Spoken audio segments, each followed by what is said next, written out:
que nous portons, Père, donne gloire. Esprit de Dieu.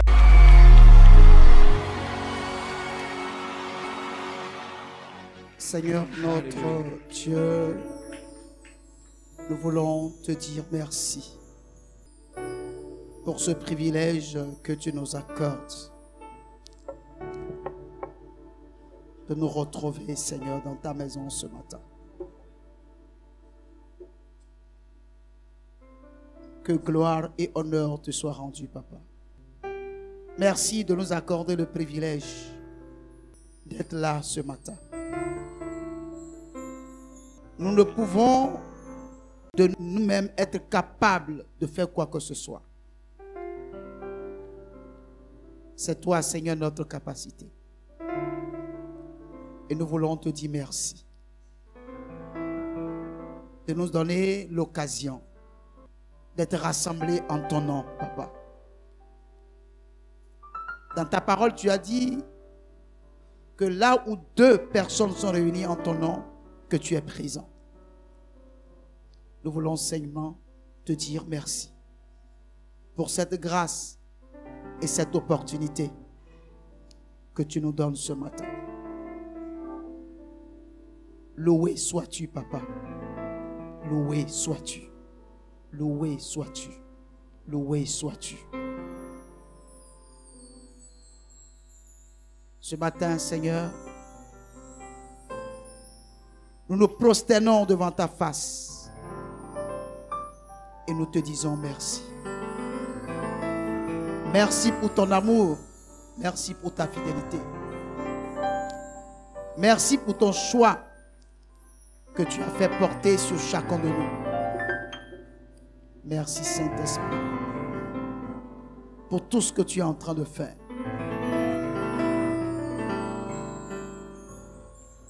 Nous voulons te confier tous nos frères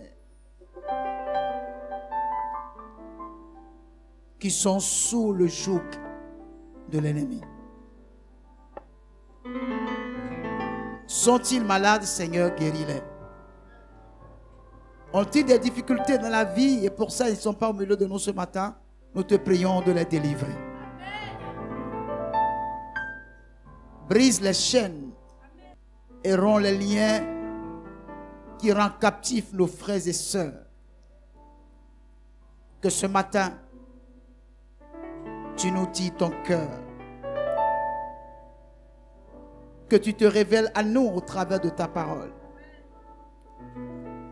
Que ta présence nous transforme, Seigneur. Que ta parole nous guérisse et nous délivre de nos déboires, de nos difficultés. Que ta parole nous guérisse, Seigneur. Qu'elle soit une lampe à nos pieds, une lumière qui éclaire nos sentiers. Que Père, nous nous diminuons et que toi tu croisses. Que toute la gloire, Seigneur, soit à toi ce matin. Merci pour ton amour et merci pour ta fidélité. Gloire à Dieu. Je bénis le Seigneur pour ce privilège qu'il nous accorde d'être dans sa maison. Il n'y a pas un autre endroit où nous pouvons nous retrouver plus à l'aise si ce n'est dans la maison du Seigneur. Ce matin, j'ai l'honneur de vous présenter un homme de Dieu qui est venu ici pour la première fois, toute première fois. Et moi-même, c'est la deuxième fois que je suis en train de le voir. La première fois, c'était chez lui, à Pointe-Noire. Et Dieu m'a fait la grâce de prêcher chez cet homme de Dieu et qui est ici ce matin. Et une maison qui ne reçoit pas n'est pas une maison bénie. Je voudrais vous le présenter. Il s'appelle Oba Onésiphore.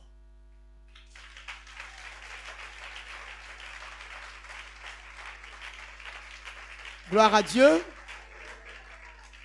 je veux l'inviter et je voudrais bien qu'il nous apporte une petite parole ce matin. C'est une surprise, mais c'est comme ça. Alléluia. Tel qu'il m'a reçu chez lui, sans me connaître, sans me voir, je lui accorde le privilège ce matin, n'est-ce pas, de nous prêcher la parole de Dieu. Et je voudrais l'inviter à prendre le micro. Gloire à Dieu. C'est vrai, je l'ai surpris, mais je crois que à tout Seigneur, tout honneur. À tout Seigneur, tout honneur. Bienvenue. Fais comme chez toi.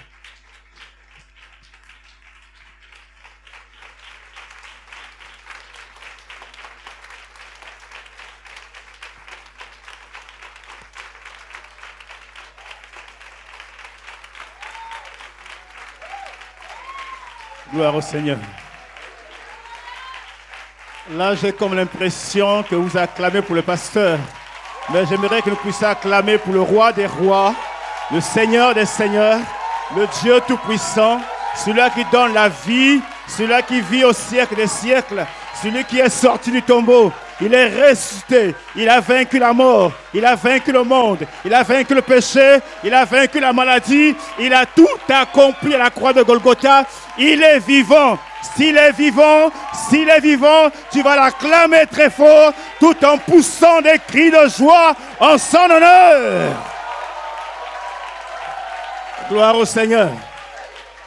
Gloire à Jésus. Amen. Prenez la peine de vous asseoir. Je suis dans la joie de me retrouver parmi vous ce matin. Je ne suis pas étranger parce que je suis en face de la famille de Dieu. Et nous sommes une famille. Nous sommes tous des frères et sœurs. Il n'y a plus de barrières, il n'y a plus de frontières, il n'y a plus de juifs, il n'y a plus de grecs, il n'y a plus d'esclaves, il n'y en a plus. Les barrières ont été brisées. Et nous formons une seule famille, la famille des enfants de Dieu.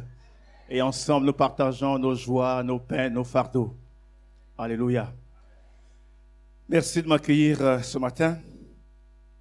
Comme le pasteur l'a dit, je suis le pasteur Onésiphore Emorba de l'Assemblée du centre-ville de Rehoboth à Pointe-Noire, en République du Congo. Et je suis ici pour des raisons professionnelles. Je suis arrivé hier soir et je vais commencer à travailler la semaine prochaine, donc lundi. Je ne suis pas venu seul, je suis venu avec mon frère Silver Obambi, qui est également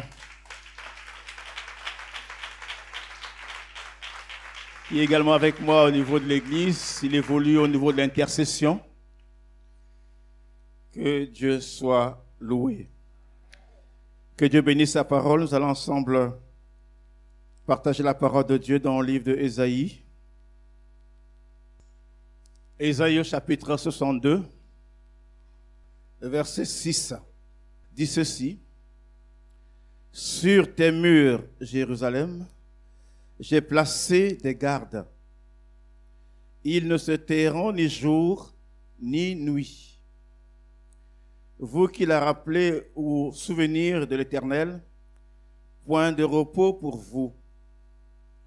Et ne lui laissez aucune relâche, jusqu'à ce qu'il rétablisse Jérusalem et la rende glorieuse sur la terre.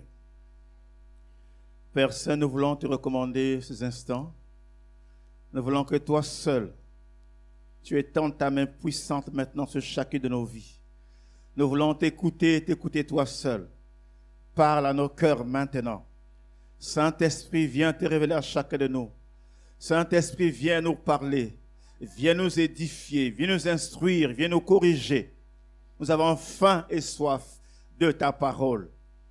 Merci de prendre le contrôle de toutes choses, de bénir ta parole et de bénir chacune de nos vies.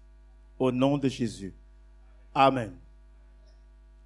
Bien, c'est un merveilleux texte qu'on vient de lire ce matin, ces deux versets. Ces deux versets qui vont assurément nous édifier ce matin sur une chose qui est, à mon avis, capitale. Dieu dit que sur tes murs, Jérusalem, j'ai placé des gardes. Dans certaines versions, on parle de sentinelles. Ils ne se tairont ni jour ni nuit. Vous qui les rappelez au souvenir de l'Éternel, point de repos pour vous. Et ne lui laissez aucune relâche jusqu'à ce qu'il rétablisse Jérusalem et la rende glorieuse sur la terre. Je me suis posé la question, pourquoi Dieu dit que sur tes murs j'ai placé des gardes, j'ai placé des sentinelles? Et j'ai cherché à comprendre pourquoi Dieu parle de sentinelles, pourquoi Dieu parle de garde. En parlant de sentinelles ou de garde, il fait allusion à quoi? Et pourquoi seulement sur les murs, pas ailleurs? Il faut les placer ailleurs, mais pourquoi seulement sur les murs? Alors j'ai compris que la sentinelle ou le garde ou le gardien, c'est une personne qui est là pour veiller. C'est une personne qui est là pour assurer la garde. C'est une personne qui est là pour assurer comme la protection. C'est une personne qui est là pour barrer la route. Qui ne laisse pas entrer, ne laisse pas passer n'importe quoi. La personne est là pour veiller, pour assurer la garde. De telle sorte que s'il y a un danger, s'il y a une situation, la personne peut donner l'alarme. La personne peut sonner. La personne peut avertir. C'est ça le rôle du gardien. C'est ça le rôle de la sentinelle. Et ce qui est particulier, c'est quoi? C'est que la sentinelle ne sommeille pas. La sentinelle ne dort pas. La sentinelle veille. Elle est éveillée. Parce que si elle dort, si elle sommeille, elle va sombrer dans la distraction et quelque chose de mauvais peut passer. Quelque chose de mauvais peut entrer. Et après, c'est le malheur. Et après, c'est la douleur. Et après, c'est les catastrophes. Après, c'est les sinistres. Et on regrette ce qui arrive. Donc, la sentinelle veille. La sentinelle assure la garde. Et ces sentinelles ne va placer n'importe où, mais elle est placée sur les murs. Elle est placée sur les hauteurs. Pas en bas, pas même le sol, mais sur des murs. Les murs, ce sont des lieux élevés. Un mur, c'est un lieu élevé. Et le mur ici symbolise pour nous ce lieu élevé qui est pour un enfant de Dieu, les mains levées vers le ciel. Les mains levées vers le ciel. La communion avec Dieu. L'intercession en fait. Donc quand Dieu dit que sur tes murs, j'ai placé des gardes, il veut dire que sur les murs de cette église, source de vie, il a placé des sentinelles. Les sentinelles, c'est toi. C'est pas une autre personne. Toi qui es assis ce matin, toi qui es venu ce matin, Dieu te considère comme étant une sentinelle, comme un garde, un gardien, qui n'est pas à même le sol, mais qui est sur un mur. Donc, ton poste que Dieu t'a donné dans sa maison, c'est sur le mur. Pour que tu joues le rôle de la sentinelle. Pour que tu veilles. Pour que tu sois attentif à tous les mouvements. Que tu ne laisses pas passer n'importe quoi. Que tu ne laisses pas entrer l'ennemi. Mais que tu arrêtes toutes les œuvres de l'ennemi. Comment arrêter ces œuvres? En étant sur le mur, en ayant les mains levées vers le ciel, en intensifiant la communion avec Dieu, en intercédant, en priant.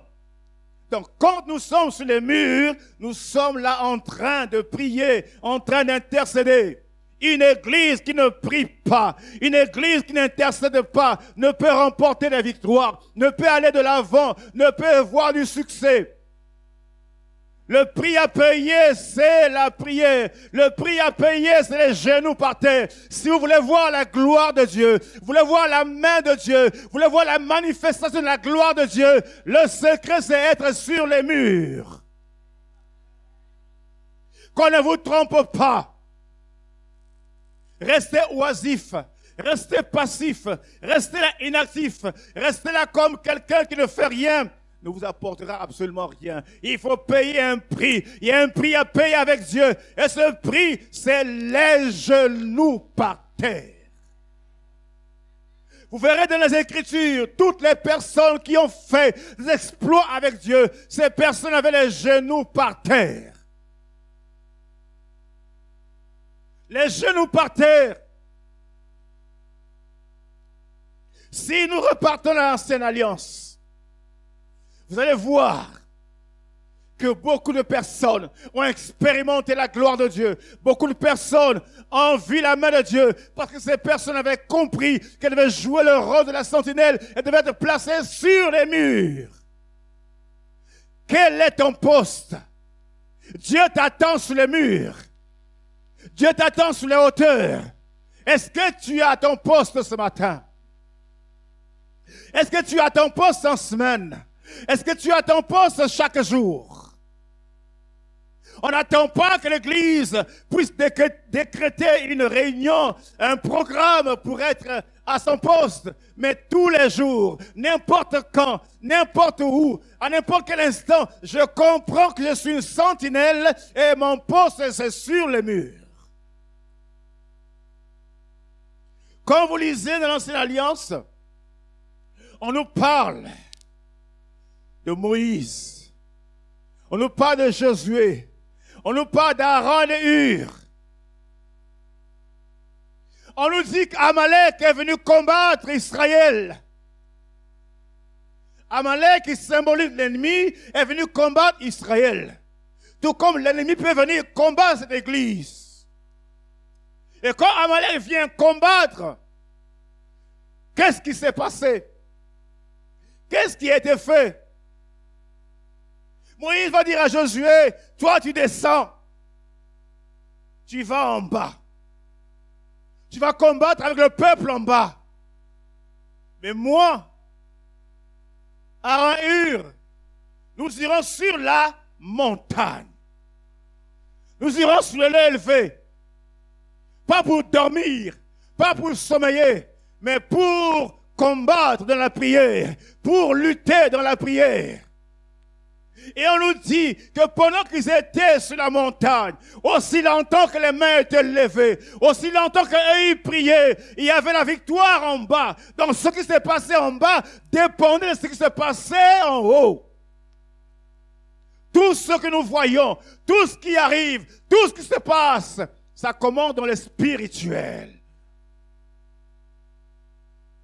Tant que nous n'avons pas compris cela, nous allons souffrir tous les jours. Arrête de pleurnicher. Arrête d'accuser un tel. Arrête d'accuser une telle. Ton problème, c'est aller sur la montagne. Ton problème, c'est être sur les montagnes, être à ton poste, là où Dieu t'attend. Donc, aussi longtemps qu'ils sont restés sur la montagne, les mains levées en train de prier, il y avait la victoire en bas. Pourquoi? Parce qu'ils avaient les genoux par terre. Pourquoi? Parce qu'ils avaient les mains levées. Ils ont vu la manifestation de la gloire de Dieu, la manifestation de la puissance de Dieu à cause de la prière. Dieu nous attend là. Dieu nous appelle à être à nos postes. Dieu veut que nous puissions jouer le rôle de sentinelle. La sentinelle qui veille. Nous devons veiller sur cette église. Veiller sur tout ce qui se passe dans cette œuvre. C'est ta responsabilité. C'est notre responsabilité. Ce n'est pas quelqu'un qui vient d'ailleurs, c'est toi. Où sommes-nous alors? Sommes-nous à nos postes? Jouons-nous le rôle de sentinelle? Ou nous sommes distraits? Distraits par l'environnement, distraits par les attraits de ce monde, distraits par tout ce qui se passe. Où nous passons notre temps à sommeiller, à dormir, à dormir, à dormir, à dormir.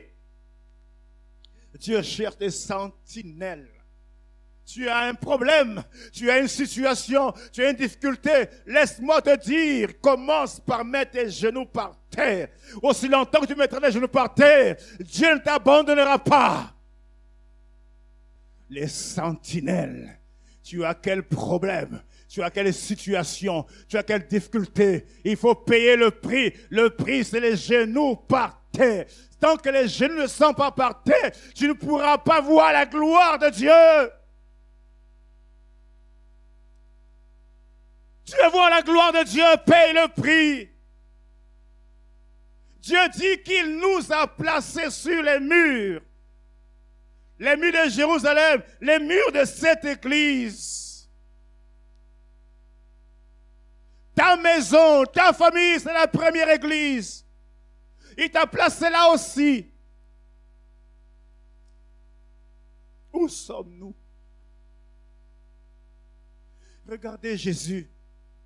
Jésus de Nazareth. Jésus le Fils de Dieu. Jésus le Roi des rois. Jésus le Seigneur des seigneurs. Il a quitté son trône de gloire. Les Écritures disent qu'il est descendu sur la terre. Il a pris la forme humaine. Il est descendu pour toi, pour moi. Qu'est-ce que Jésus a fait? Jésus a accepté la souffrance. Il a accepté l'humiliation. Il a accepté l'opprobre. Il a été frappé, flagellé, humilié. Il a été pendu sur la croix. Jésus a souffert, mais il a affronté cette épreuve, il a affronté cette douleur, il a affronté cela, il n'a pas reculé, il n'a pas fui, mais il a affronté. Et on nous dit qu'il est sorti vainqueur, qu'il a vaincu, qu'il a tout accompli. Mais comment? Pourquoi? Quand vous lisez attentivement les Écritures, vous allez comprendre que Jésus, avant d'aller sur la croix, avant d'aller au calvaire, Jésus est passé par Gethsémane. Il est passé par Gethsémane. Et là-bas, il ne dormait pas, il ne sommeillait pas. Jésus est resté à genoux dans le jardin, en train de prier. Pendant que Jésus priait, il intercédait, il voyait la douleur qu'il attendait, il voyait la lourdeur, la lourdeur du fardeau, il voyait cette souffrance, il voyait cette atrocité qu'il attendait. Jésus a commencé à transpirer. Tellement c'était douloureux, la sueur s'est transformée en des grumeaux de sang. Il va dire, Père, si tu peux éloigner de moi cette coupe. Et il dit en toutefois, pas ma volonté, mais ta volonté. Jésus est resté là, en train de prier. La douleur est symbolisée par la sueur, par le sang. C'est cette douleur que Jésus a eue. Ces moments difficiles, les genoux par terre, qui l'ont préparé pour affronter l'épreuve, qui l'ont préparé pour remporter la victoire sur l'épreuve. Les genoux étaient par terre. Et il sort de là vainqueur. Il a tout accompli. À la croix, il a dépouillé les dominations, les autorités, les a livrés publiquement au spectacle, en triomphant d'elle par la croix. Il a vaincu pour toi la mort, il a vaincu pour toi le monde, il a vaincu pour toi le péché, il a vaincu pour toi la maladie. Il a tout accompli, il a tout mis sous les pieds. Mais c'est parce qu'il a préparé cela, les genoux par terre. Si Jésus avait évité la croix, il avait évité Gethsémane, serait difficile pour lui de supporter l'épreuve de la croix. Serait difficile pour lui de supporter l'épreuve de la croix. Mais il a affronté l'épreuve. Tu veux affronter l'épreuve. Là où tu travailles, tu es éprouvé. Là où tu travailles, tu es tenté. Là où tu travailles, tu es persécuté. Mais tu peux y faire face. Tu peux affronter cela. Mais c'est par les genoux par terre. Lui seul combattra pour toi. Si tu as les genoux par terre. Lui seul interviendra pour toi. Si tu as les genoux par terre. Pendant que tu dors, pendant que tu es en train de travailler, il y a la débandade dans le camp de l'ennemi. Il y a des choses qui se passent, tu ne sais pas pourquoi, mais les genoux par terre. Si tu as compris que tu es une sentinelle, dois jouer le rôle de sentinelle, tu dois te mettre à ton poste. La sentinelle, elle prend la hauteur sur les murs. Quand on est sur les murs, on est sur les hauteurs. Quand on est sur les hauteurs, on regarde tout ce qui est en bas comme ça. Tu as le contrôle de tout ce qui est en bas. Tu peux contrôler tout ce qui est en bas. Tu peux marcher dessus parce que c'est sous toi. Quand tu es en hauteur, tu peux apercevoir de loin un danger qui arrive. Quand il y a un danger qui arrive, tu peux t'en apercevoir et prendre des dispositions pour sonner, pour avertir. Où sont ces hommes-là qui avertissent? Où sont ces femmes-là qui avertissent? Où sont ces hommes, ces femmes qui sonnent la trompette? Parce que plus j'intensifie la communion avec Dieu, plus je développe ma sensibilité et Dieu se révélera à moi. Dieu me parlera. S'il y a quelque chose qui va arriver, assurément, il dira, voilà, telle chose va arriver, prenez les dispositions. Combien de malheurs ne sont-ils pas arrivés dans nos familles? Des situations malheureuses, des situations compliquées sont arrivées dans nos familles, dans nos vies. Pourquoi? Parce que nous n'étions pas à nos postes. Nous étions distraits. On n'a pas su capter la voix de Dieu. Pas manque de sensibilité. Nous passons tout le temps dans la distraction. De la distraction. Nous oublions l'essentiel que Dieu nous a placé sur le mur. Sur les hauteurs, pour empêcher le danger. La sentinelle, quand vous la voyez, elle est devant la porte, devant le portail, la porte d'entrée. Il veille. Moindre mouvement, il cherche à comprendre qu'est-ce qu'il y a. Si quelque chose veut passer, il saura que la chose est passée parce qu'il est là à la porte. Il n'est pas à côté. Il n'est pas loin de la porte. C'est là où Dieu veut nous voir devant la porte de sa maison. C'est là notre poste. C'est là ta place, mon frère. C'est là ta place, ma soeur. Jésus t'attend là pour veiller, pour empêcher le danger, pour empêcher le malheur, pour empêcher quoi que ce soit. Où sont-ils? Où sommes-nous? Sommes-nous à nos postes? Dieu cherche des sentinelles. Dieu cherche une sentinelle. Sur tes murs, j'ai placé des sentinelles, mais c'est toi qui l'as placé. Sur les murs de cette église, c'est toi qui l'as placé. Ce n'est pas l'affaire du pasteur seul. Ce n'est pas l'affaire des intercesseurs seuls. C'est l'affaire de tout le monde. Étant chrétien, enfant de Dieu, Dieu nous considère comme étant des sentinelles. Et notre poste, c'est là. Notre place, c'est là. En train de veiller, en train de veiller, en train de veiller, en train de veiller. L'Église doit veiller. L'Église doit jouer le rôle de sentinelle. Regardez, les Écritures nous disent que Pierre était en prison. Pierre, à cause de l'Évangile, il a prêché l'Évangile. Ça a dérangé l'adversaire. On l'a saisi, on l'a mis en prison. Il était gardé, emprisonné, enchaîné, lié, ligoté, menotté.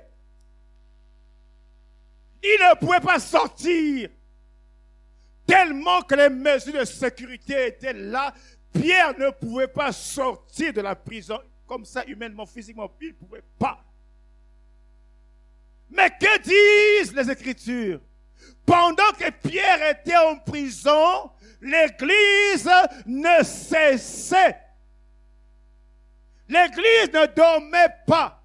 L'Église ne sommeillait pas. L'Église ne cessait d'adresser des prières à Dieu en faveur de Pierre. Donc cela veut dire que l'Église priait sans cesse. Ils priaient pour Pierre. Ils priaient pour Pierre. Ils avaient les genoux par terre. Ils payaient le prix avec les genoux. Tu ne veux pas payer le prix à cause du pagne que tu portes, que tu as acheté. Tu ne veux pas mettre les genoux par terre à cause du pantalon que tu as acheté, je ne sais pas quel prix. Non, ça coûte tellement cher. Non, ça va se salir, mon pantalon. Non. Les genoux par terre. Quand je parle de genoux par terre, je parle aussi de la disposition du cœur. La disposition de mon cœur par terre.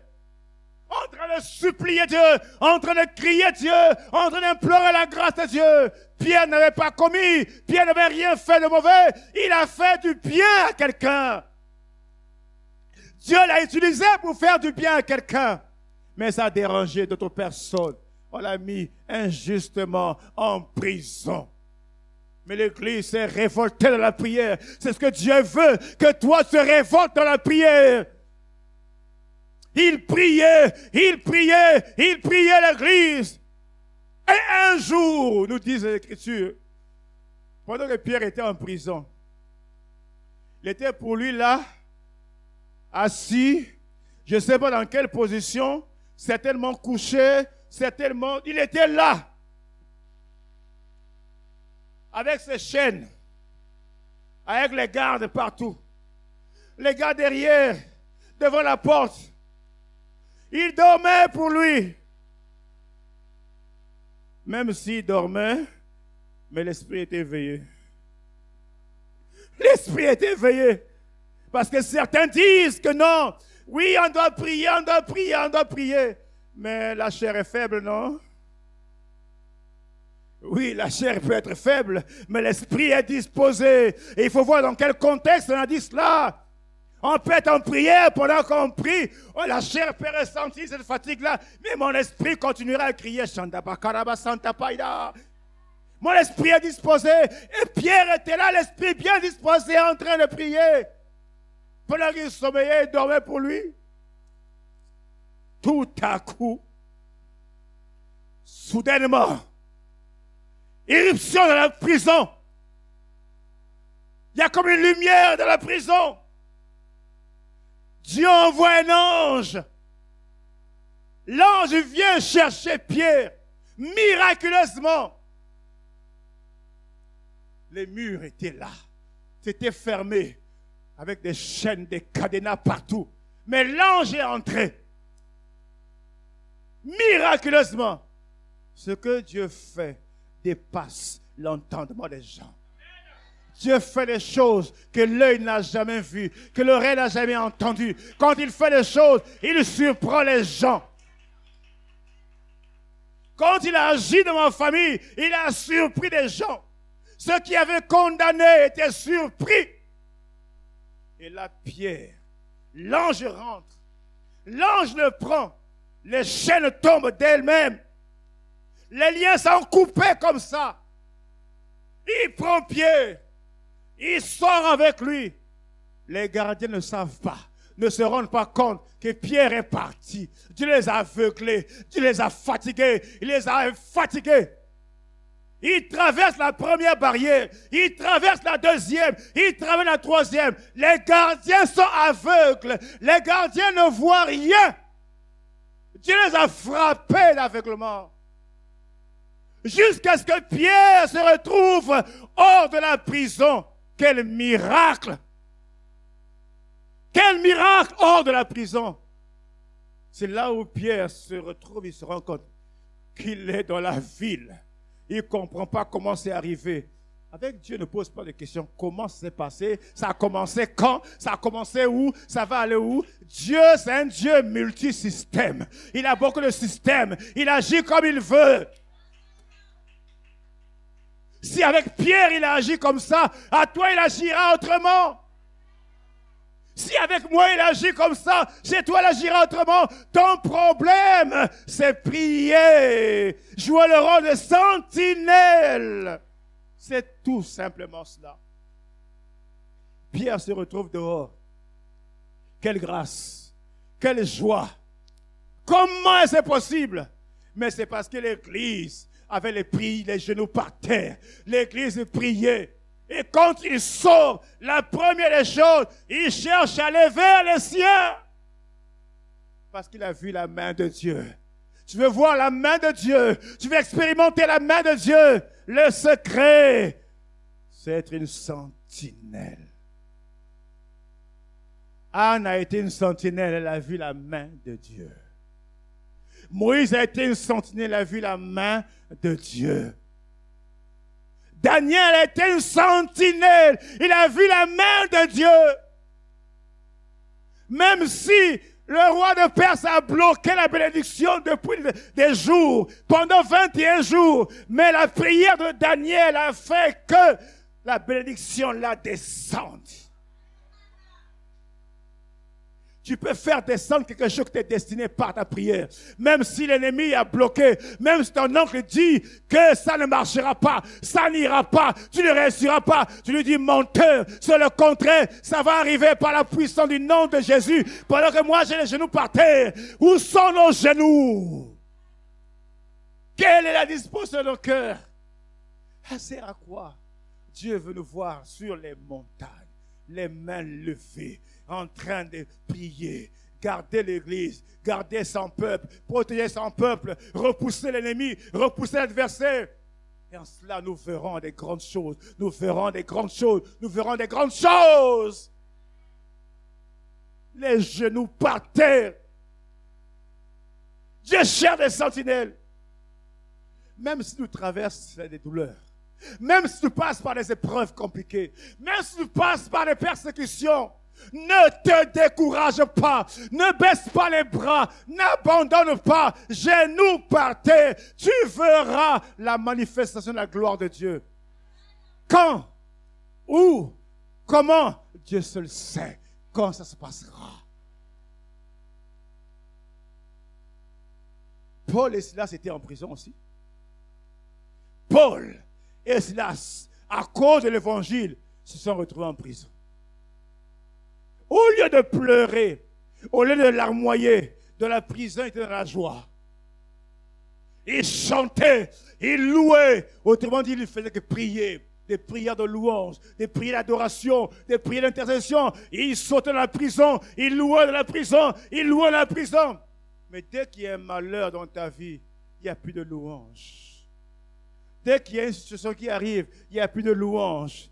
Dès qu'il y a une persécution, il n'y a plus de louange. Dès qu'il y a un petit moustique qui a piqué, il n'y a plus de louange. Je ne viens pas aux répétitions. Je ne vais pas à l'église. Je ne vais prier parce que, moi, mon cœur, parce que, non! Dieu attend des sacrifices de louange. Même quand ça ne va pas, ça ne marche pas, ça ne m'empêchera pas d'avoir les genoux par terre. Je continue à avoir les genoux par terre. Et quand Dieu voit cela, il va récompenser le prix payé.